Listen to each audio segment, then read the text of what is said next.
Betsaka ny adidy miandro ireo kandida milatsaka filoham-pirenena. Anisany mavesatra amin'izany ny eo amin'ny lafo fanofana toe-tsaina mba hatanty demokrasia. Ataty demokrasia sika topilasy topivavy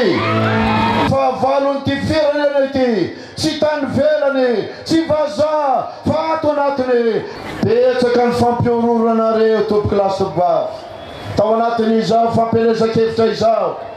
betsaka ny fiantsina oentinao anareo telaza aminareo fa manana mpitaritafika zay tsy matahotra an'izany anareo Rajaonarimampianina hitafika anareo ninninona hevitrao hitodika amin'ny tanindrazanao hitodika amin'ny akamaroan'ny Vaovao lavaka sy ny tompotsony ary zany indrindra matoka iantso anao fa amin'ny fahafitony volana novambra ninninona hevitrao dia zao tongava mifidy ianao ao no tena merenana zay tena fahefanao